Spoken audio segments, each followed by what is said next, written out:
नमस्कार दोस्तों, स्वागत है आपका अपने YouTube चैनल अनंत क्लासेस पर। और आज हम आपको कक्षा 8th की प्रश्नावली 1.2 के क्वेश्चंस कराने वाले हैं। और प्रश्नावली 1.2 के क्वेश्चंस कराने से पहले मैं आपको संख्या रेखा के बारे में कुछ समझा देता हूं। हालांकि मैंने संख्या रेखा को आपको पिछली कुछ वीडियोज़ में समझाया हुआ है, जो कि आपकी प्लेलिस्ट में डाली हुई हैं। जिन बच्चों ने वो वीडियोज़ नहीं देखे उनको ज़रूर देखें। तो चलिए शुरू करते हैं। और देखिए बच्चों, ये क्या है? एक संख्या रेखा है। संख्या रेखा यानी इस रेखा पर क्या है, हमारी संख्याएं उपस्थित होती है। देखिए 0 1 2 3 4, देखो 0 के अगर मैं दाएं तरफ देखूं, 0 के अगर दाएं तरफ देखूं तो सारी संख्याएं कैसी होती हैं? धनात्मक। और 0 के बाएं तरफ देखूं तो सारी संख्याएं कैसी होती हैं? ऋणात्मक। ठीक है, यहां पे ये डॉट डॉट डॉट जो लगा हुआ है, इसका मतलब ये संख्याएं आगे तक बढ़ रही हैं। और कहां तक बढ़ रही हैं? अनंत तक जा रही हैं।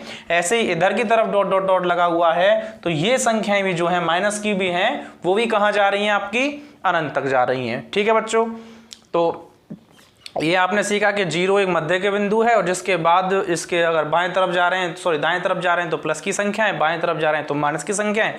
और ये प्लस के अनंत तक जाता है और ये माइनस के अनंत तक जाता है। ठीक है,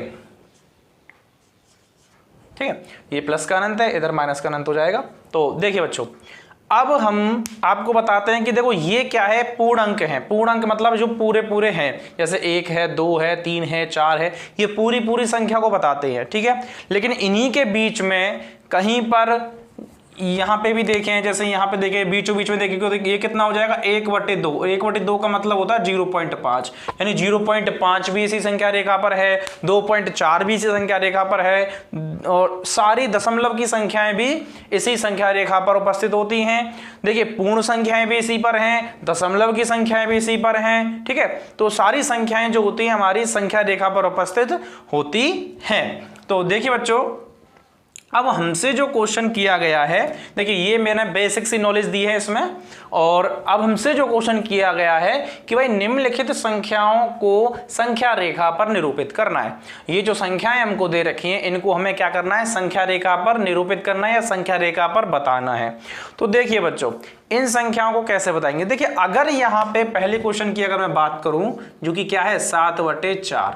देखिए बच्चों, अगर यहाँ पे 4 नहीं दिया होता, मान के चलिए 4 नहीं दिया होता, तो 7 को बताने में मुझे बहुत आसानी हो जाती। हम सीधा देखते 1 2 3 4 5 6 7, 7 आ गया तो हम बता देते केवल 7 है। लेकिन यहाँ पे जो आपको दे रखा है वो कितना दे रखा है? 7/4, यानी 7 जो है वो क्या है? 4 से विभाजित है।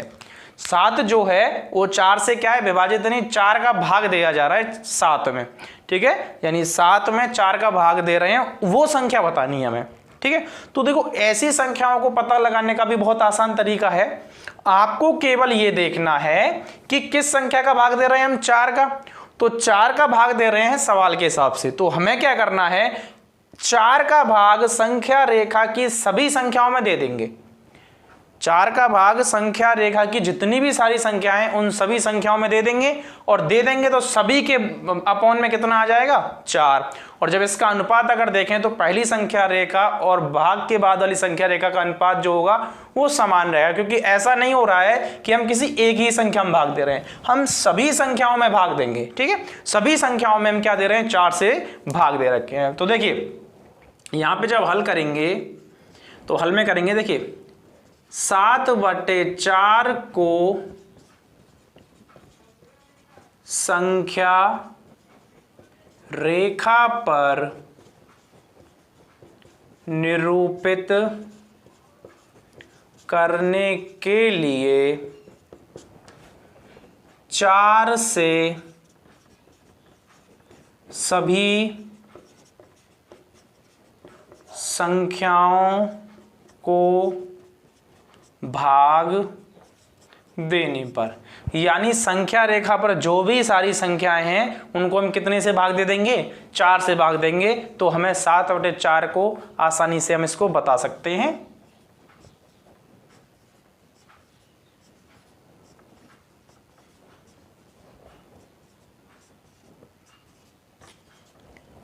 देखिए बच्चों, वास्तव में जो हमने 4 से भाग दिया है, थोड़ा सा को समझ लीजिए, वास्तव में जो हमने 4 से भाग दिया है वो क्यों दिया है। देखिए सवाल ही हमसे ये कह रहा है कि 7 को 4 से भाग देना है और वो जो संख्या है उसको हमें बताना है। 7 को 4 से भाग देना है तो हम क्या करेंगे, सभी संख्याओं में 4 से भाग दे देंगे ना। 7 से अकेले 7 से ही क्यों दें, सभी संख्याओं में 4 से भाग देंगे। ऐसा भी नहीं होगा कि हम किसी एक संख्या में भाग दें और उसको लिख दें कि भाई ये हो गई, नहीं, अगर हम भाग देंगे तो सभी संख्याओं में देंगे और नहीं तो फिर किसी में भी नहीं देंगे। ठीक है, तो क्योंकि हम किसी भी संख्या के साथ ऐसा भेदभाव नहीं कर सकते कि 5 में दे रहे हैं 4 में नहीं देंगे और 3 में दे देंगे 2 में नहीं देंगे, ऐसे नहीं हो सकता। देंगे तो सब में देंगे, नहीं तो किसी में नहीं देंगे। और हमें भाग देना क्यों पड़ रहा है, क्योंकि वो क्वेश्चन जो है हमसे वो कह रहा है 7/4 दिखाना, यानी 7 में 4 से भाग दिया हुआ है वो संख्या दिखानी है। तो 7 में 4 से भाग दिया हुआ है वो संख्या दिखाने के लिए क्या करना है, मुझे सभी में क्या कर देना है, 4 का भाग। ठीक है, तो 4 का इसलिए दिया क्योंकि हमसे 7/4 पूछ रहा है, हर में कितना है उसका 4। तो देखिए अब आपको दिख गया होगा कि 7/4 कौन सी संख्या है, ये संख्या आपकी 7/4 हो गई। तो ये आपने दर्शा दिया, आसान था। इसी तरीके से अगर हम दूसरा का देखें, दूसरा क्या है आपका -5/6। दूसरा क्या है -5/6। तो अब आप देखेंगे,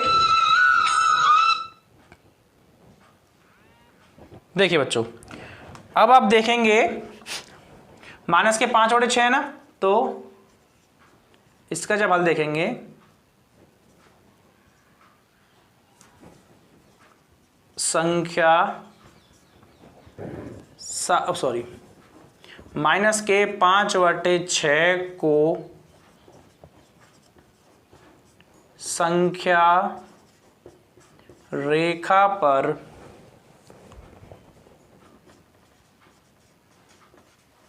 निरूपित करने के लिए, संख्या रेखा पर निरूपित करने के लिए कितने से भाग देंगे, 6 से।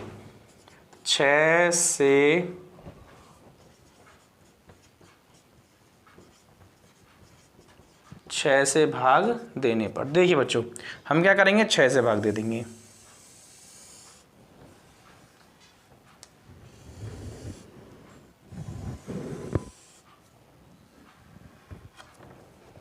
ये अपना क्या हो जाएगा 0, ये अपना -1, -2, -3, -4, -5, -6, ये प्लस का 1, प्लस का 2, प्लस का 3, प्लस के 4, प्लस के 5, प्लस के 6, ये अनंत तक जा रहा है और ये भी आपका कहाँ तक जा रहा है, अनंत तक जा रहा है।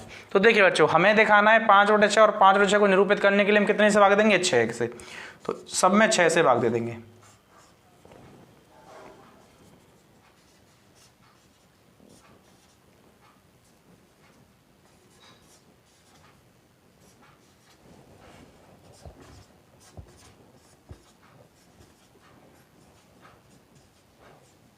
ठीक है बच्चों, अच्छा क्या निरूपण करना था, -5/6। तो आप देखेंगे -5/6 कहाँ है, ये रहा आपका -5/6 ये रहा। तो ये आपने संख्या रेखा पर क्या कर दिया, निरूपित कर दिया। ये आपका क्वेश्चन नंबर 1 जो है प्रश्नावली 1.2 का वो कंप्लीट होता है। तो स्क्रीनशॉट ले लीजिए सारे बच्चे, और आगे के क्वेश्चन हम अगली वीडियोस में डालेंगे। तब तक के लिए धन्यवाद, और सभी बच्चों से अनुरोध है कृपया हमारे चैनल को सब्सक्राइब करें। वीडियोस अगर आपको पसंद आती हैं तो लाइक करें, शेयर करें अपने दोस्तों के साथ। तब तक के लिए धन्यवाद।